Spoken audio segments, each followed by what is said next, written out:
네, 안녕하세요. 청약 전문가 박지민 원룡입니다.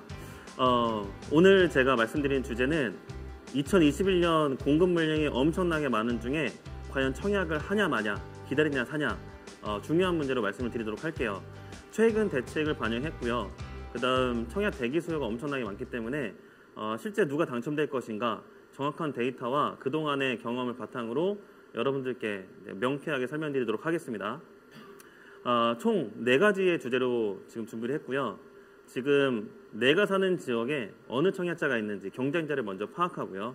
그 다음 가장 화두가 됐죠. 2021년 7월부터 사전 청약을 한다고 하는데 이 3기 신도시가 포함됐습니다.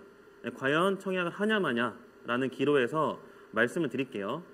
그 다음 이 모든 걸 종합해서 그동안에 매년 굵직한 청약 정책이 한 개 또는 2개씩 계속 나왔는데 이 변곡점이 되거든요. 제도가 나올 때마다. 변곡점마다 어떤 이제 청약 전략을 취해야 되는가, 당첨 가능성 높일 수 있는 말씀을 드리도록 하겠습니다. 마지막으로 대부분의 청약자들이 보통 기다리고 있는 지역이 물론 지방광역시도 포함이겠지만 당첨이 굉장히 안 되는 수도권 위주의 예비 청약자가 많아요. 그래서 예정되는 물량도 빠르게 살펴보도록 하겠습니다. 경쟁자를 한번 파악을 해볼게요. 자, 이 숫자가 뭐냐면 우리가 현재 청약통장을 가입하고 있는데 1순위 통장의 개수를 파악을 해놓은 겁니다. 참고로 작년 12월 말 기준이고요. 전국 청약통장, 1순위 통장, 그리고 주요 지역마다 청약통장의 개수가 나와 있는데 보는 방법은 노란색 위주로만 보시면 됩니다. 일단 전국의 청약통장은 2,722만 개예요. 그중에서 전국 1순위 통장, 여기서 말하는 1순위라는 건 지역별로 예치금이 각각 다른데 예치금을 마련해 놓고 지역별로 가입 기간이 별도로 있습니다. 그걸 이제 충족을 해놓은 다음에 그 사람들끼리만 새롭게 숫자를 센 것이 1순위 통장의 개수인데요. 전국에는 1,459만 개 가량 있습니다. 그래서 서울 시민분들은 약 400만 개, 경기와 서울이 비슷하죠. 405만 개 경기도에 1순위 통장이 있고요. 인천은 약 78만 개 있습니다. 그 밑에 있는 지방광역시들은 76만 개, 60만 개, 40만 개, 작게는 울산이 21만 개, 이런 순서로 되어 있습니다. 이 숫자만 보면 굉장히 많다고 부담을 느끼실 수도 있는데 실제로 이 지역마다 또는 분양가 차이마다 차이가 많이 났습니다. 우선 오른쪽 위에 제가 서머리를 해놓은 게 있는데 보시면 주택 청약 종합저축 대폭 증가 추세입니다. 지금 여러 가지 통장 개수 중에 통장 종류 중에 현재 가입이 가능한 것은 청년 우대형 청약 통장이랑 주택 청약 종합저축이 있는데 청년 우대형은 많이 가입을 안 하세요. 대부분 종합저축을 가입을 하십니다. 계속 가입을 하는 추세이기 때문에 대폭 증가하고 있고요. 근데 상대적으로 저축통장, 부급통장은 감소하고 있습니다. 그 이유가 2015년도부터 가입을 중단시켰어요. 그러니까 이 통장을 가입하고 있는 사람들은 계속 당첨은 되고 신규 가입자는 없으니까 계속 감소가 되고요. 그마저도 예금으로 전환을 할 수 있는 통장이다 보니 상대적으로 좀 많이 감소하는 추세에 있습니다.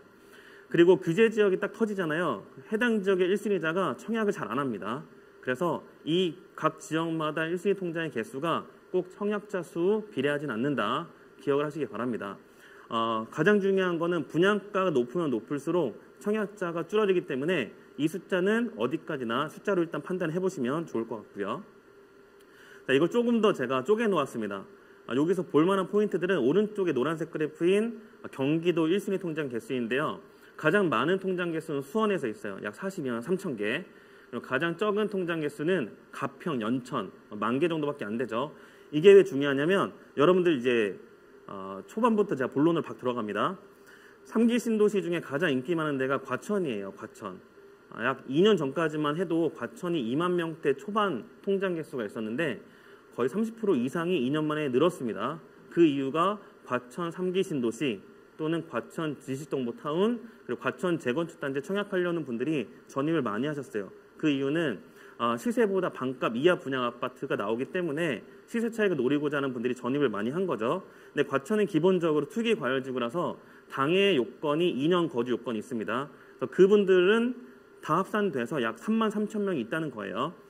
자, 여기서 허수를 걸러내야 됩니다.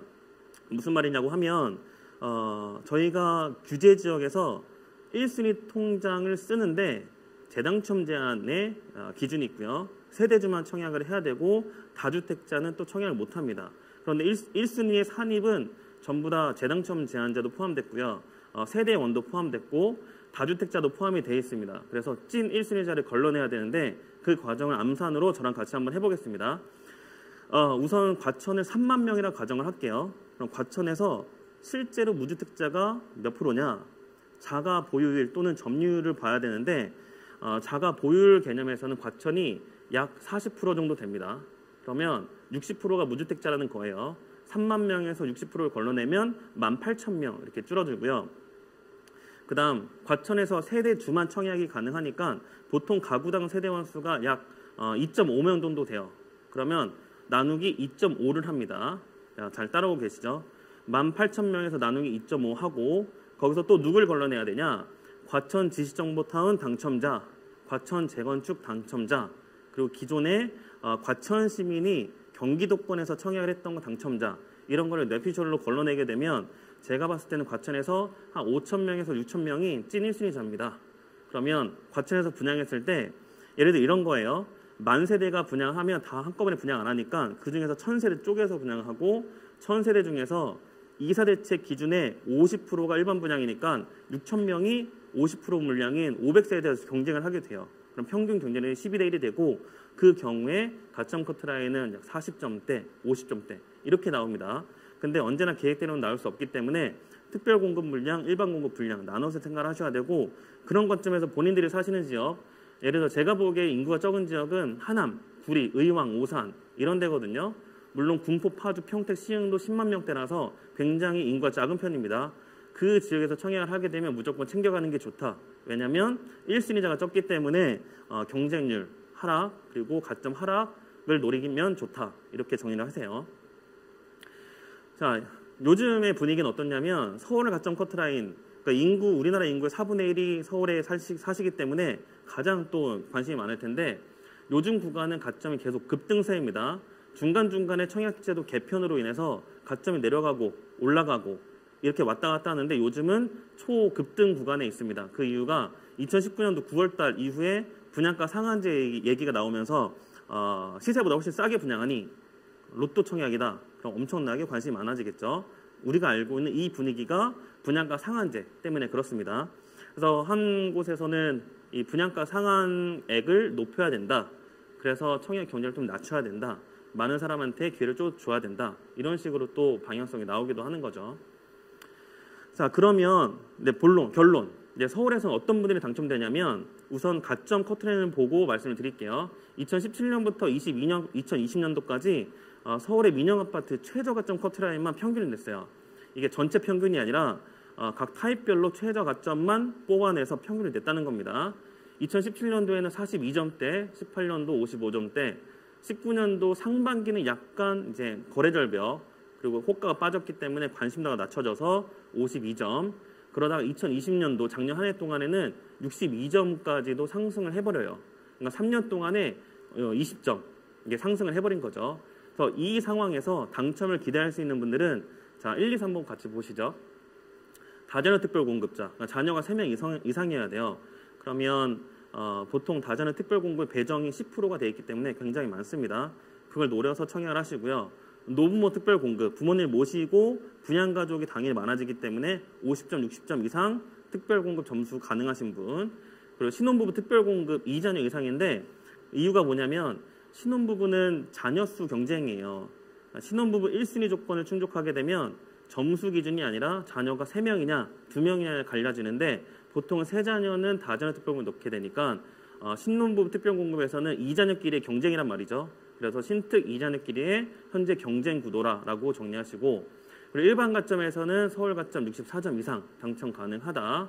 그리고 서울뿐이신데 수도권 공공택지 우리가 알고 있는 위례 신도시, 강일지구 또는 양주 옥정지구 이런 데가 공공택지인데 서울에 거주하는데 공급하는 공공택지에는 청약이 가능하다. 이렇게 보시면 되겠습니다. 그리고 포기하실 분은 누구냐면 1주택자는 반포기죠. 근데 반포기가 아니라 거의 100% 포기입니다. 왜냐하면 1주택자가 당첨되기 위해서는 처분 조건을 걸고 당첨을 받을 수 있어요. 근데 문제는 서울에는 그런 물량이 거의 없습니다. 1주택자는 갈아타기용 청약은 거의 당첨이 안 되신다고 서울에서는 정리하시고 또 2주택자는 아예 당첨 기회가 박탈입니다. 그리고 서울 가점이 계속 치솟기 때문에 60점이 안 되시는 분들은 웬만하면 당첨 가능성이 없다라고 이제 정리를 하세요. 자, 그렇다면 오른쪽에 있는 5가지는 현재 서울에서 공급에 관련된 이슈로 제가 정리를 해놓은 건데요. 자, 우선 하나씩 보시죠. 분양가 상한제가 적용된 단지, 즉 관리처분 이후 단계라는 건데 재개발 재건축을 조금이라도 관심 있는 분은 아실 거예요. 관리처분 단계까지 왔다고 하면 일반 분양까지 짧게는 1년, 길게는 2년, 3년 안에도 분양이 이뤄집니다. 현재 5번이라 같이 봐도 되는데 분양가 상한제를 회피해서 조합원 분양가를 높이고 사업성을 높이려면 후분양으로 전환을 해야 돼요. 그런데 현재 건설사들은 금융 비용이 너무 커지기 때문에 후분양보다는 계속 선분양으로 이제 분양을 원하는 분위기입니다. 그래서 1번하고 5번을 같이 봤을 때는 웬만해서 후분양으로 분양해서 분양가 상한제 회피되고 분양가를 높이는 이제 단지가 별로 없을 거다. 그 말은 가점이 내려가지 않는다라고 정리를 하시면 좋고요. 자, 두 번째, 서울도시공사 SH공사에서 공급하는 공공분양. 자, 우리 다 알고 계시지만 준비를 많이 하고 계세요. 민영아파트 분양이 줄어들다 보니까 공공분양에 많이 쏠리게 되는데 이런 데는 서울에서 2천만 원에서 2,400만 원 정도까지는 청약 납입을 해야지만 당첨권에 있습니다. 힘들죠. 자, 그리고 세 번째, 최근에 그 유후부지 공급한다고 하지만 용산 정비창이나 태릉 CC 같은 1만 세대급이라고 하는데 잘 생각을 해보세요. 요즘에 정부의 이제 공급 컨셉은 뭐냐면 공공입니다. 공공 분양이 장기 전세도 있고, 그다음 공공 분양도 있고, 신혼희망 타운, 위스테 이런 것들이 많아요. 그러면 우리한테 오는 소유 느낌의 일반 분양은 없어질 수 있다는 얘기, 줄어들 수 있다는 얘기입니다. 그래서 만 세대 중에 2천 세대 정도만 일반 분양으로 풀릴 가능성이 있어요. 그러면 일반 분양 준비하셨던 분들이 굉장히 상대적인 높은 경쟁력으로 다시 경쟁을 해야 되는 그런 구조라는 겁니다. 자, 그리고 3기 신도시 청약 시기가 되게 중요한데 분양 시기, 본청약까지 지금으로부터 4년 이하로 줄인다라는 내용도 많이 나오잖아요. 실제 그 시기가 도래하게 되면 그나마 조금 서울 청약자들의 좀 숨통을 틔워줄 수 있다, 이렇게 보시면 돼. 5가지 정리를 해 놓았어도 그렇게 서울 청약자들에게 많은 이제 배려를 해주지는 않아 보입니다. 자, 실제로 2017년도 이제 분양 이제 가점 커트라인을 보게 되면 2017년도에는 녹색이 많이 보이잖아요. 그러면 가점이 낮다는 얘기입니다. 2018년도에는 이렇게 빨간색이 좀 많아졌고, 2019년도에 상반기는 2018년도 9.13 대책 여파로 이제 부동산 시장이 안 좋은 것 때문에 청약 시장까지 영향을 받았고요. 하반기에는 분양가 상한제 소식 때문에 애매한 가점들, 여기서 애매한 가점은 50점대 후반, 60점대 초반 분들이 이때 많이 대거 참여합니다. 그래서 가점을 높여놨고요. 그리고 작년 한 해 동안에는 엄청나게 많은 청약자가 몰려서 실제 서울에서는 3만 명 이상 청약자가 몰린 적이 5손가락 안에 꼽습니다. 그래서 작년 8월 달에 분양했던 DMC, 증산 2구역 같은 경우는 3만 6천 명 이상 청약자가 몰리면서 가점이 74점도 이렇게 나와요. 그러니까 웬만해서는 60점대가 아니면 당첨 비비기도 힘든 그런 상황인 거죠. 그렇지만 서울이 아닌 지역은 아직도 괜찮다. 이 부분을 두 번째, 세 번째 이제 목차에서 서울이 아닌 지역 경기 인천에서 어떻게 해야 되는가도 이제 계속 부연 설명을 드리도록 할게요. 자, 그러면 3기 신도시 기다릴까 살까? 말씀드렸듯 공공입니다. 공공분양. 공공분양을 우리가 어떻게 대처를 해야 되냐? 자, 이 표의 해석이 굉장히 중요한데 잘 보세요. 종합저축하고 청약저축, 빨간색 박스 표시를 해놨습니다. 3기 신도시 사전청약은 공공분양만 공급해서요. 이 공공분양에 청약할 수 있는 통장은 예금하고 부금은 안 됩니다. 빨간색 박스 표시한 종합저축하고 청약저축만 가능한데, 자, 여기서 잘 보세요. 종합저축은 만 11년차까지 있고요. 그 이후로 없죠. 왜냐하면 2009년도부터 청약통장 가입을 시작했어요. 그러니까 만 12년이 되려면 좀 더 기다려야 됩니다. 몇 달 더 기다려야 돼요. 그러면 매년 매월 월 10만 원씩 납입을 10만 원씩 했을 때 10년 부으면 1,200만 원인데 청약저축에 같은 경우는 15년 이상 통장이 21만 5천 개 이상 돼요. 그러면 사전청약에서는 같은 기간에 10만 원씩 부었을 때 종합저축보다 청약저축이 유리하다. 이렇게 판단을 해도 됩니다. 이 이유 때문에 아마 2월 4일 날 공급대책에서는 청약제도를 약간 손보는 그런 내용이 들어가 있을 겁니다. 자, 3기 신도시에 대한 정보를 일단 보시려면 녹색창을 가셔서 3기 신도시 딱 검색하잖아요. 그럼 정부에서 이제 관리하는 3기 신도시 관련 홈페이지가 나오고요. 여기서 더 중요한 건 뭐냐면 과연 이 공급을 어느 시기에 공급했냐 눈을 쫙 보신 다음에 바로 넘어갈게요. 자, 중요한 거 이겁니다. 1기, 2기, 3기 신도시의 면적하고 공급 호수 비교인데 면적은 사실 넓으면 넓어서 좋겠죠. 녹지가 많으니까. 근데 그것보다도 우리한테 돌아오는 물량인 공급 호수가 중요합니다. 3기 신도시에서 가장 많이 공급하는 게 왕숙 신도시 약 6만 6천 세대인데요. 이 6만 6천 세대는 2기 신도시랑 비교했을 때는 검단하고 양주 중간 정도, 그리고 1기 신도시랑 비교했을 때는 일산 정도입니다. 근데 나머지 6가지의 3기 신도시들은 물량이 굉장히 작아요. 엄청 작습니다. 근데 과천 같은 경우는 7천 세대밖에 안 되는데 이 정도 규모는 어느 규모냐? 그 광명 역세권 단지 다 가보셨을 거예요. KTX 타시러. 서울 이만지방에 사시는 분들은 많이 타셨을 건데 그쪽에 있는 아파트 군이 약 7천 세대급 정도 됩니다. 그러니까 아무리 많이 공급해도 과천에서는 그 정도 규모를 초과할 수 없다. 그래서 제가 예시로 들어든 암산에서는 뭐 12대 이렇게 나왔는데 실제 대수, 공급 세대수를 대입을 해보면 생각보다 많지 않아요. 잘 생각해 보세요. 7천 세대 중에 10%는 신혼희망타운, 10%는 장기전세, 10%는 국민임대, 10%는 일반 분양, 또 10%는 공공 분양 이렇게 막 쪼개서 분양하잖아요. 그러면 일반 분양자한테 들어가는 포션이 굉장히 적다. 공공 분양 추첨제가 들어가도 경쟁이 높다. 이렇게 정리하시면 되겠습니다. 그래도 틈새를 한번 찾기 위해서는 어떤 측면에서 보는 게 중요하냐면 1순위 통장 개수 대비 각 3기 신도시에서 분양하는 세대수를 나눠봤어요. 물론 비율이 높을수록 상대적인 당첨 경쟁률이 낮아지겠죠. 경쟁률이 낮죠. 그래서 통장 개수 대비하고 세대 비율 고려해서 당해 지역 당첨 확률이 높은 곳은 왕숙, 남양주 왕숙, 하남 교산, 과천의 과천 신도시 이렇게 추려졌고요. 세대 비율 대비해서 통장 개수가 좀 많은 편이지만 상대적으로 가격이 이들보다 덜 오른 곳을 고려해서 당해 지역, 경기 지역, 기타 지역 당첨률이 높은 곳은 인천 계양 신도시하고 안산 장상 신도시를 꼽았습니다.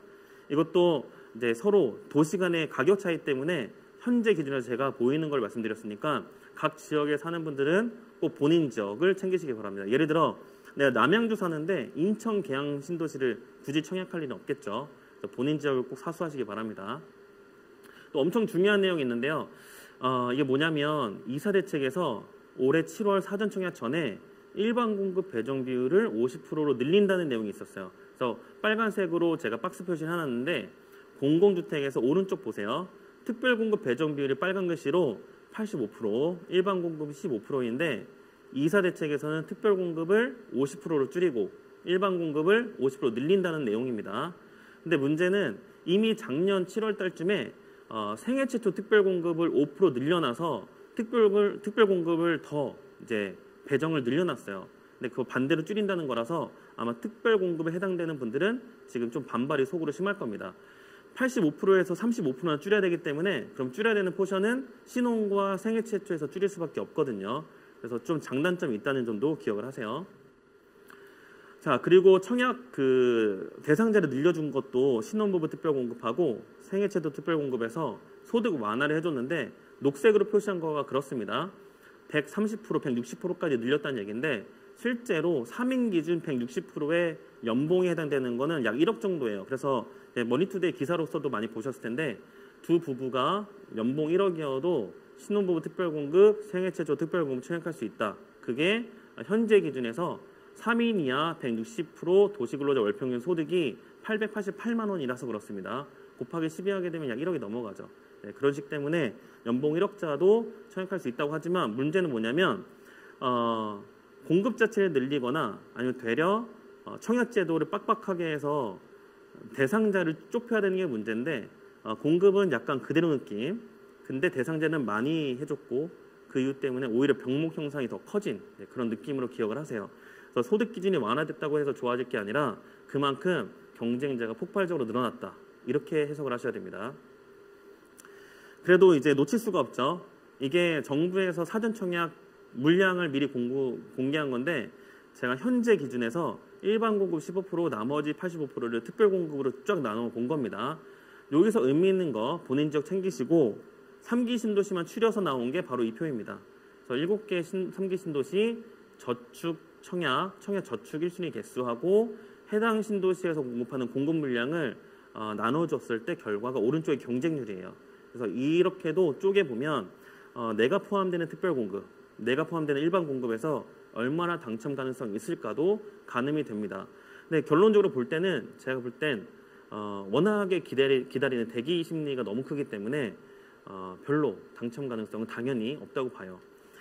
이걸 느낌 있게 말하려면 100대 1이잖아요. 99명은 떨어지고 1명만 붙는 구조입니다. 기본적으로 100대 1은 다 넘어갈 것으로 보입니다. 물론 당해 조건 빼고요. 자, 그렇다고 하면 3기 신도시만 기다릴 게 아니라 내 지역이 이전에는 비조정이었는데 조정으로 됐다. 조정이었는데 투기과열지구로 됐다. 이때가 변곡점이라고 말씀드렸는데 그 변곡점 타이밍별로 굉장히 틈새가 일시적으로 열립니다. 그거를 파고드는 게 중요한데요. 우선 과거 사례 16년도부터의 사례를 보고 어떻게 변화했는지 좀 감을 보신 다음에 계속 지정되는 규제 지역에 따라 적용을 해보도록 할게요. 자, 굵직한 거 제가 느낌표 체크 표시를 해놨습니다. 2016년도, 17년도, 그리고 18년도, 20년도 들어와서 이게 청약의 변곡점인데 저희가 이제 유튜브로 보다 보니까 이제 빨리 넘어가는 부분은 딱 그 멈춰 일시 정지시키고 이때 무슨 일이 있었는가 차근히 보시고 이때 무슨 일이 있었는가 차근히 보신 다음에 다음 거를 같이 보고 해석을 쉽게 했으면 좋겠습니다. 우선 16년도 1, 2, 3 대책 때 무슨 일이 있었냐면 전매 제한을 강화했어요. 다산 신도시 같은 경우 표에서 보는 위에 있는 아파트는 전매 제한 1년 단지고요. 밑에 있는 표 단지는 전매 제한 불가 단지입니다. 그래서 1년 만에 팔 수 있는 게 당연히 가볍다 보니까 사람들이 많이 청약에 들어오죠. 총 청약자 수 보니 8,600명, 전매 제한 딱 걸리니까 3,200명으로 반 이하 떨어집니다. 가점 최저 가점 커트라인 보니까 40점대, 50점대에서 30점대로 떨어지죠. 그러면 내가 30점대다. 이때가 기회다 하고 청약을 들어가야 된다는 얘기입니다. 같은 시기에 고양시도 마찬가지예요. 전매 제한 1년짜리는 13,000명 정도 접수됐고요. 전매 불가단지는 5,000명 이하입니다. 거의 3분의 1로 떨어지면서 가점도 20점씩 막 뚝뚝 떨어집니다. 그때 이 틈새를 딱 들어가면 안심하고 당첨이 될 수 있는 그런 점수대인 거죠. 동탄도 마찬가지인데 바로 옆에 인접한 단지예요. 전매 제한 1년짜리는 14,000명, 전매 불가단지는 1,000명도 안 들어옵니다. 가점이 40점씩 떨어집니다. 이때를 공략해라. 자, 17년도 그 다음 해가 됐어요. 서울에서는 무슨 일이 있었냐? 그 LTV라는 게 주택담보대출비율이잖아요. 원래는 60% 해주다가 40%로 줄여놓습니다. 그럼 현금이 많이 들잖아요. 그러니까 현금이 부족한 사람들이 알면서도 청약을 못하고요. 그 다음 청약 가점제 100%인데 이전 기준은 40%. 이 말은 어떻게 해석해야 되냐? 정원이 100명이면 정원을 250명으로 늘려줬다는 얘기입니다. 늘려줬을 때 그 입시 결과랑 똑같아요. 의예과를 100명을 뽑다가 250명을 뽑게 되면 수능이 입시 결과 내려가잖아요. 같은 효과로 청약에서도 정원을 늘려놓았다. 가점이 하락된다. 그 효과를 본 게 이제 은평구의 아파트들이 10점 이상 떨어진 결과가 있었고요. 같은 이제 시기에서 은평구 또 다른 아파트들도 10점 이상 떨어진 경력이 있고요. 신길 뉴타운도 마찬가지 가점 100% 효과가 바로 10점 이상 떨어지는 효과로 나왔습니다. 강동구의 재건축 아파트들도 이렇게 결과가 나왔죠. 그래서 2016년도, 17년도 규제가 나왔을 때 가점 떨어진 것을 봤고요. 자, 그런데 이게 되게 중요한 게 뭐냐면 가점이 떨어진 효과는 바로 상쇄가 됩니다. 아파트 값이 올라가면 분양가하고 시세 차익이 더 차이가 나기 때문에 분양가는 그대로인데 시세가 올랐다. 그럼 그 갭을 메우려고 사람들이 로또 청약을 원해서 더 뛰어들게 되는 거죠. 그래서 보라색으로 이제 서머리 해놓은 부분을 보시면 가점제 100% 효과는 일시적으로 가점을 낮추는 효과를 보였으나 그 효과는 가격이 상승이 되면 바로 상쇄가 된다. 가격 상승과 함께 그 효과가 상쇄된다는 얘기죠. 그 결과가 오른쪽에 보이는 42점에서 55점 최저가점 커트라인이 높아진 결과로 나타난 겁니다. 자, 그럼 수도권 공공택지에서는 어떤 일이 있었냐면 인천의 결과예요. 자, 파란색, 녹색 그래프를 보시면 되는데 전매 제한 1년 단지가 3만 명이 청약자 수가 들어왔어요. 나머지 단지들은 전매 제한 불가 단지입니다. 3만 명에서 반토막으로 청약자 수가 급감해요. 그러면 인천당에서 청약했을 때 당첨 확률이 매우 높습니다. 그래서 이 틈바구니를 꼭 챙기시고 시흥 장현지구에도 마찬가지였어요. 잘 보시면 중간에 빨간색 박스 표시가 청약자 수가 370명 들어왔잖아요. 근데 6개월, 7개월 만에 무슨 일이 있었냐면 이 지역에 2억씩 뛰어 올랐어요. 아무리 길게 못 팔아도 나는 2억의 시세 차익을 안고 갈래 라는 분들이 안 팔아도 돼. 13,000명, 21,000명으로 늘어났다는 얘기인 거죠. 그래서 만약에 내가 시행의 청약을 하는데 370명 안에 들어갔다. 그럼 지금은 너무 좋은 상황이겠죠. 2억씩, 2억 5천씩 오른 상황이니까. 그래서 분양가가 시세보다 20% 이상 낮은 경우에는 청약 분위기가 완전 역전됩니다. 전매 제한이 아무리 길어도 위례 같은 사례 보면 전매 제한이 10년이 돼도요. 청약자 수가 계속 막 늘어납니다. 그거는 분양가하고 시세하고 분양가 차이 이 갭 때문에 그렇습니다. 우리가 중요하게 생각할 거는 가격의 횡보 시기가 항상 기회가 된다라는 부분인데 계속 이제 규제 지역 지정되는 수도권을 비롯한 전국 지역이 있다 보니 꼭 이 타이밍을 기억하셔라라고 강조를 드립니다. 자, 가까운 예로 수원에서 경기도에서 청약통장이 가장 많이 이제 가입이 되어 있고 그만큼 이제 관심도도 많은데 이 지역에서 어떻게 청약자 수가 급감했는지 볼게요. 수원이 세대원도 청약할 수 있는 조정 대상 지역이었다가 계속 세대원 청약 못하는 조정 대상 지역 투기과열로 계속 변모를 합니다. 4만 명대, 8만 명대 청약이 들어가다가 규제제로 다시 쪼이니까 5천 명대로 줄어들고요. 아무리 회복을 해도 5천 명, 18,000명, 웬만해서 2만 명 청약자 수가 넘지 않습니다. 그래서 앞전에 보였던 청약 가점 커트라인을 보시게 되면 60점대, 50점대 후반이 많은데 그 다음 장을 보게 되면 40점대, 50점대가 줄을 이룹니다. 그래서 아무리 수도권 인기 지역이라도 규제 지역으로 딱 묶이게 되면 그런 효과가 바로 나타난다. 꼭 기억을 하시면 좋겠습니다. 그런데 반대로 수원 가격이 막 10%, 20% 지금보다 가격 상승이 일어나요. 그럼 분양가는 그대로 있으니까 분양가가 싼 효과를 사람들이 또 원해서 청약에 또 쏠린다.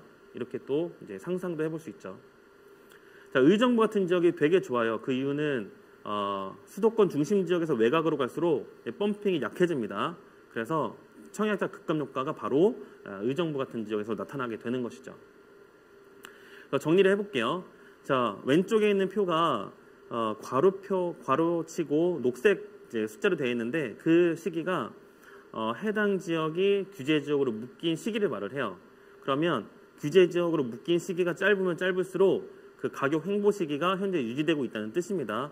규제 지역에 딱 되잖아요. 세대주만 청약할 수 있고 재당첨 제한 걸리고 1주택 이하만 청약되니까 좁아진 청약문을 이때 공략을 해라. 무주택자한테 계속 기회를 준다는 얘기인 거죠. 반대로 비규제 지역 청약할 때는 세대원도 청약 가능하지만 아마 이것에 좀 많이 관심을 두는 분들은 지방의 소도시 외에는 많이 없을 겁니다. 자, 앞서서 1, 2, 3 목차에서 내 경쟁자를 파악했고요. 실제적으로 3기 신도시에 기다릴 만한 사람들을 제가 추려놨고요. 그 다음 어떻게 하면 이 규제 지역 시대에 청약 변고점의 틈새를 파고 들어갈까도 말씀을 드렸고 나머지 이제 서울, 인천, 경기 수도권에서 어떤 청약이 남아있는지 주요 지역만 빠르게 보고 끝내도록 할게요. 자, 여기서 볼 거는 뭐냐면 강동구 둔촌 많이 기다리고 계시죠. 1번 분양 세대가 되게 중요합니다. 왜냐? 그 100세대를 분양하는데 1000명이 지원해요. 1000세대를 분양하는데 1000명이 지원해요. 그럼 10대 1이냐, 1대 1이냐로 완전히 극명히 갈리는데 그 말은 공급 세대가 많아야 경쟁률 희석 효과가 있습니다. 그래서 일반 분양 세대가 많은 거 위주로 공략을 하시는 게 좋아요. 특히 둔촌 같은 경우는 85제곱 이하 위주로 공급을 하고 예상대로는 바로는 84제곱이 14억 전후 분양할 것 같아요. 그 경우에는 가점 커트라인이 50점 또는 그 이하도 가능할 수 있습니다. 그래서 일반 분양 세대하고 분양가 상한액이 조금 올라가는 분양가를 같이 보시게 되면 경쟁률이 예상이 가능하죠. 오른쪽에 보시면 장위 19역 같은 지역도 1175세대 일반 분양이 예정되어 있습니다. 장위 같은 구역은 84제곱에 약 7억 안쪽으로 분양을 했어요. 분양가를 아무리 높여도 9억은 넘어가지 않습니다. 9억 이하일 때는 중도금 대출이 40% 나오기 때문에 그 효과를 노리고 청약하는 사람들이 계속 들어올 겁니다.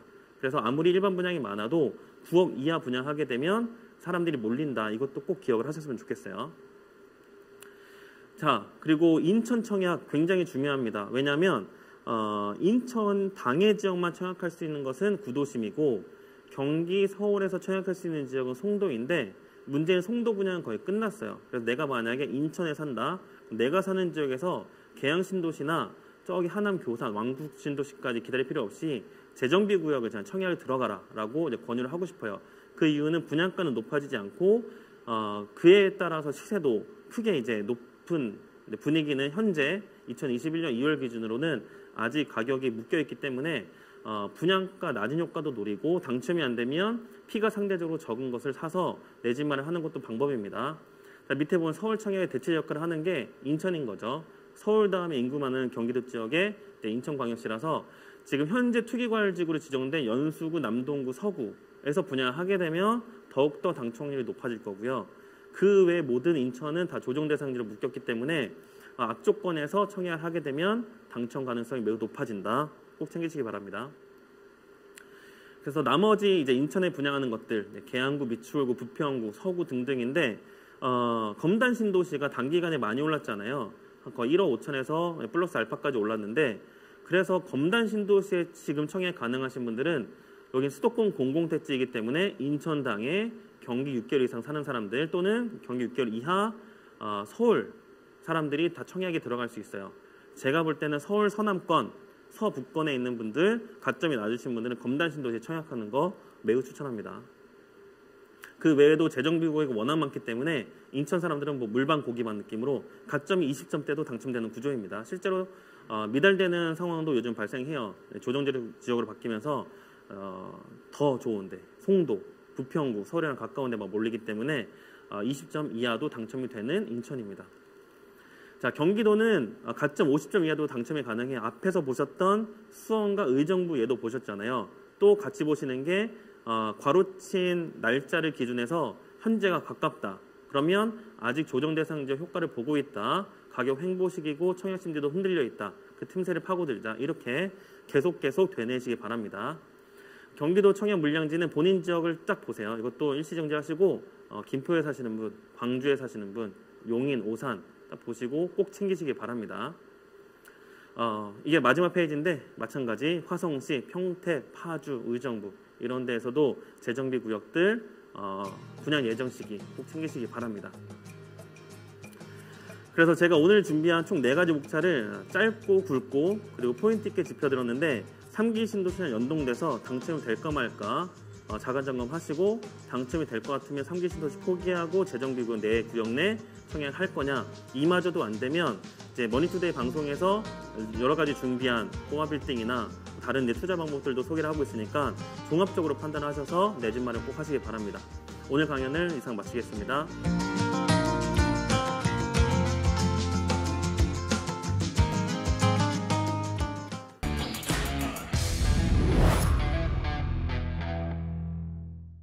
네, 대표님 안녕하세요. 안녕하세요. 강연 잘 들었습니다.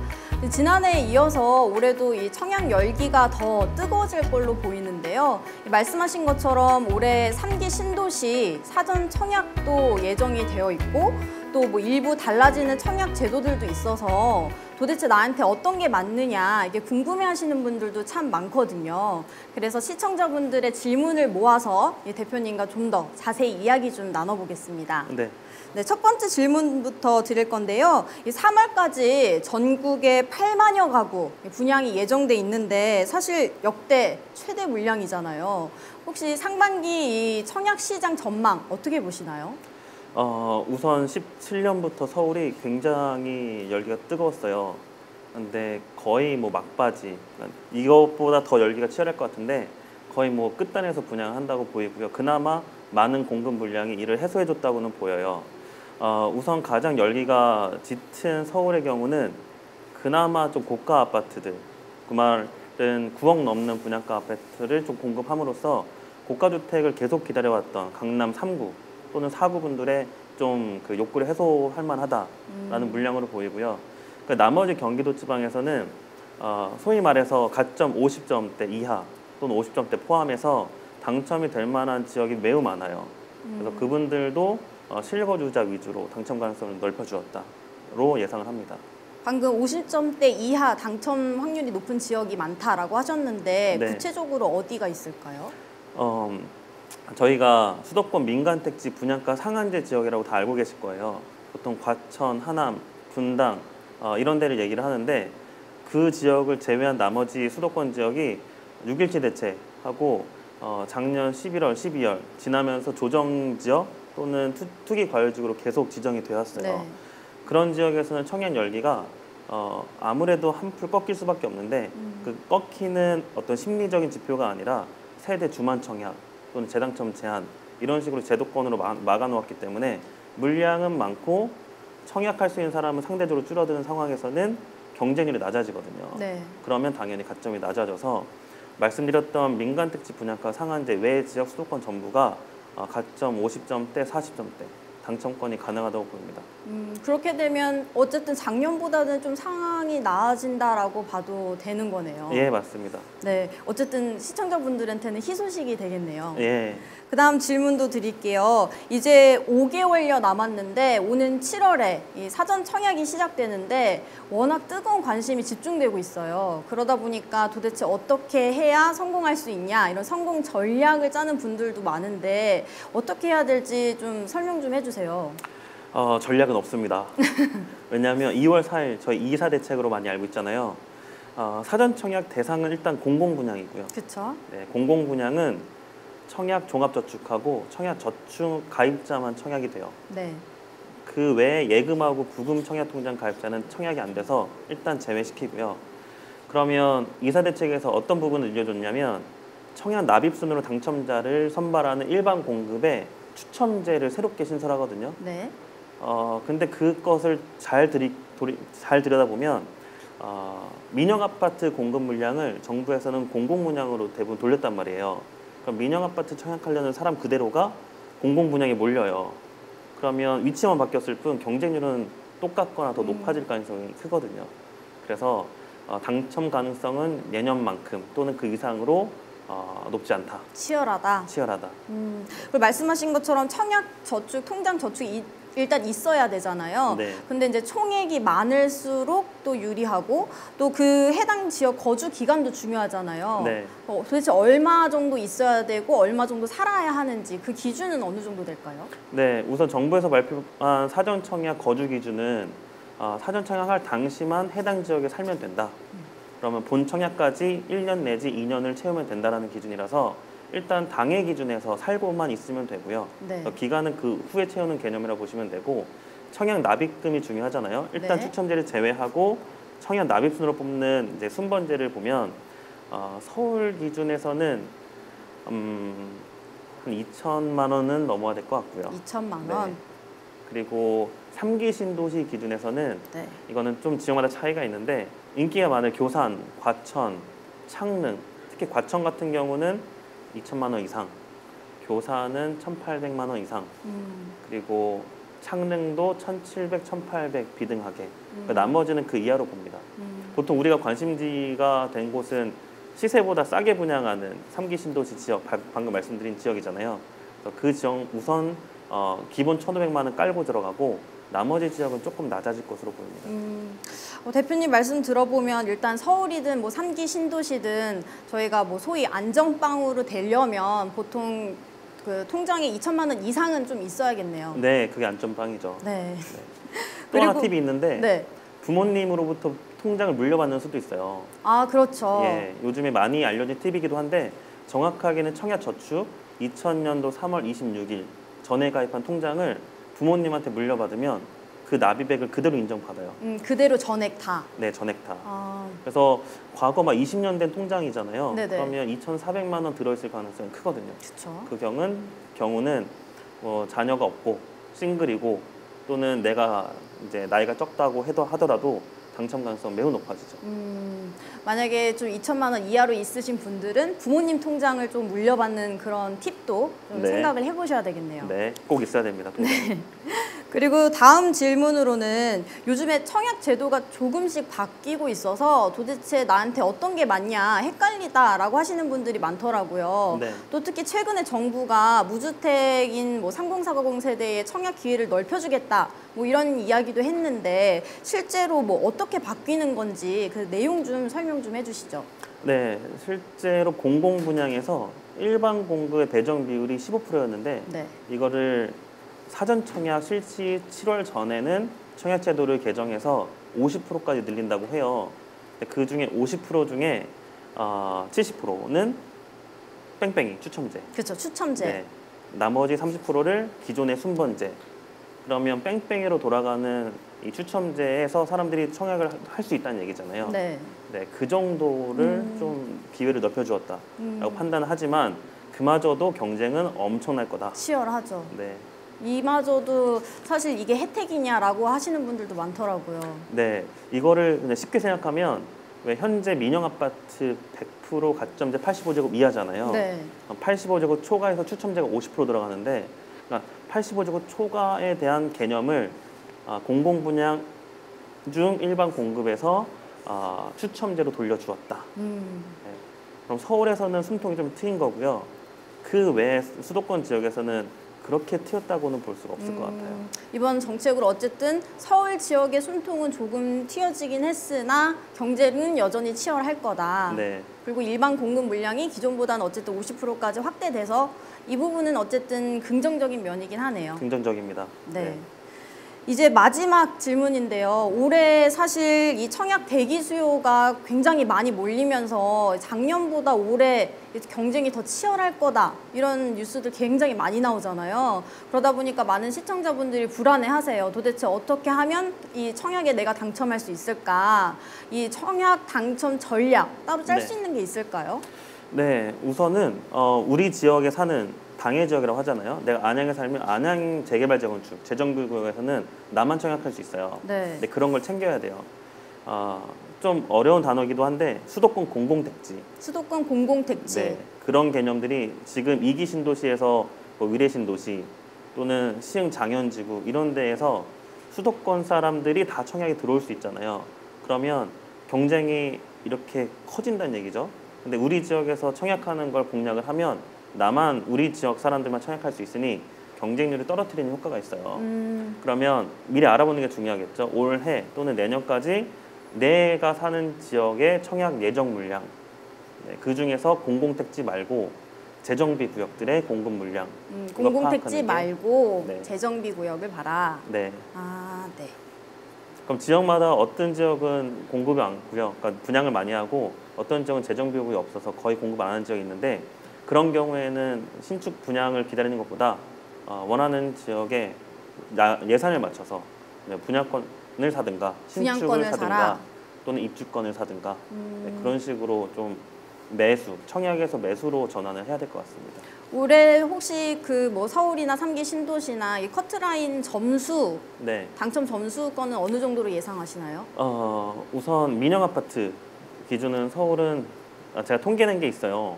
2017년부터 19년까지 50점대 초반에서 그러니까 52점부터 62점까지 치솟았거든요. 근데 올해는 더 높아질 것으로 봐요. 그러니까 서울 민영 아파트는 한 64점은 기본 돼야 된다. 64점 이상. 네. 아, 꽤 높아지는 거네요. 그렇죠.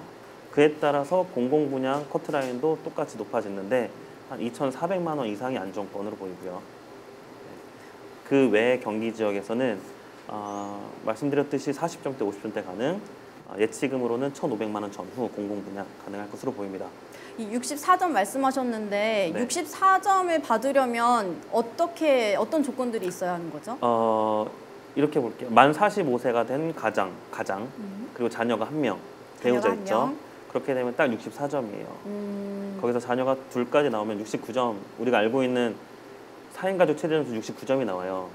안정권은 그 정도가 되고요. 그래도 1자녀의 무주택 기간 15년 채우고 청약통장 가기간 15년 채워서 45세가 된 가장의 경우는 비벼볼 만하다. 무주택 기간이 일단 15년 이상은 돼야 되는 거네요. 그렇죠. 그게 안 되려면 부양가족이 많아야 됩니다. 요즘에 워낙 또 청약 경쟁률이 세다 보니까 그 무주택 기간이 15년 이상은 돼야 되고 또 부양가족도 뭐 기본 2인 이상은 돼야 되니까 네. 청약 경쟁률을 이겨내려면 그 정도는 기본으로 깔고 가야 된다는 말씀이신 거네요. 맞습니다. 그래서 공공분양에서도 왜 생애 최초 이런 걸 기회를 줬잖아요. 네. 네, 생애 최초 특별공급 해당자가 결혼했거나 자녀가 있는 사람이에요. 네. 그러면 미혼이거나 자녀가 없는 분들은 그래서 공공분양 일반 공급 추천제를 정부에서는 좀 배려를 해줬다. 네, 또 아쉽네요. 그래도 네, 공급량이 훨씬 많아지거나 분양가 상한선을 오히려 높아줘서 사람들의 관심도를 떨어뜨리는 게 좀 더 넓은 청약 제도 측면에서는 더 낫지 않나 보입니다. 총 정리를 좀 해보면 올해도 어쨌든 청약 경쟁률은 셀 걸로 보이고 다만 일반 공급 물량도 조금 늘어났고 서울에서 숨통은 좀 튀어지긴 했으나 어쨌든 청약 경쟁률이 세지는 만큼 점수 관리를 잘해야 되는데 일단 64점 이상은 돼야 된다라고 네. 말씀하셨기 때문에 그거에 맞춘 전략들이 좀 필요할 걸로 보이네요. 네, 맞습니다. 한 가지 더 팁을 드리자면 사람들이 이제 비선호하는 평면들이 있어요. 요즘에는 초소형 평면 뭐라도 당첨이 돼야 되잖아요.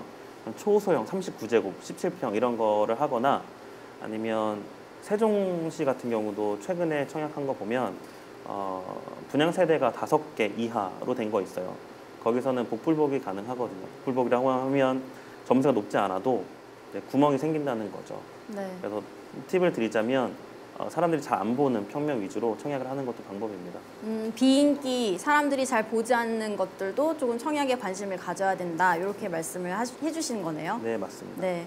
좀 정리해보면 올해 이 청약 경쟁률이 센 만큼 점수 관리도 잘 해야 되는데 대표님께서는 일단 64점 이야기 하셨어요. 64점 이상이 좀 유리하다라고 하셨고 또 한 가지 팁으로는 뭐 부모님의 청약 통장을 물려받는 거 이것도 팁이 될 수 있고 또 남들이 보지 않는 비인기 평형으로 한번 청약에 도전해보는 것도 좀 경쟁률에서 이길 수 있는 그런 네. 전략이다라고 네. 말씀을 해주셨습니다. 사실 올해 물량 대폭탄 예고가 있어서 뭐 살까 아니면 기다릴까 이런 분들이 많으신데 대표님 말씀으로 많은 도움이 되셨을 것 같아요. 네, 오늘 말씀 감사합니다. 고맙습니다.